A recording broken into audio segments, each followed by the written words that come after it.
Each day for the next few weeks, whilst we're closed for the coronavirus, we're going to be doing a thought for the day, and there'll be different contributors on each day. And I begin today. And I'm going to look at two verses from Psalm 121, one of the best known and best loved Psalms.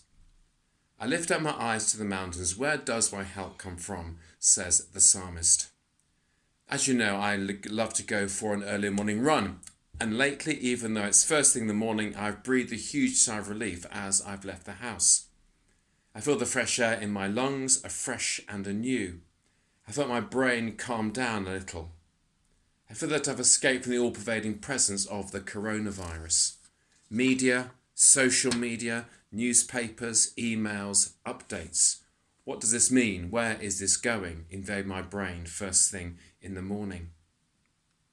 Now, for me as a vicar, it will not be as intense for some, yet it's still all-consuming.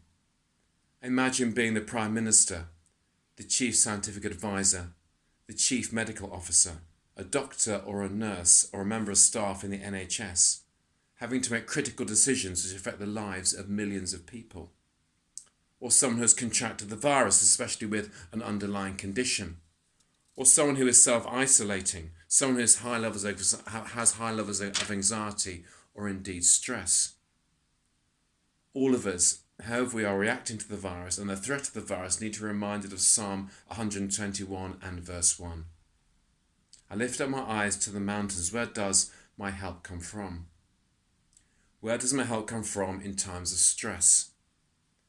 Where does my help come from in times of anxiety?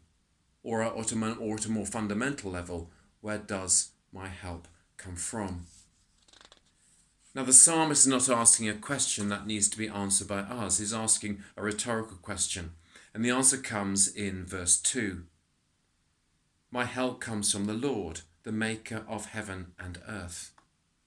That is where my help comes from. The Lord, the creator, the sustainer, the redeemer, the life giver.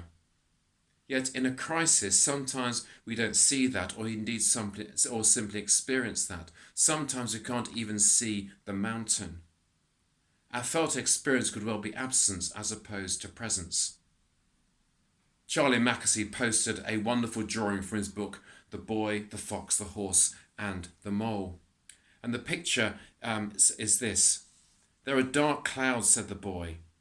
Yes, but they'll move on, said the horse. The blue sky above never leaves. We may feel absence as opposed to presence, but we need to understand that God never leaves us. In the midst of life, in the midst of the current turmoil and crisis, we need to hold on to verses 1 and 2 of Psalm 121. I lift up my eyes to the mountains. Where does my help come from? And answer positively. My help comes from the Lord, the maker of heaven and earth.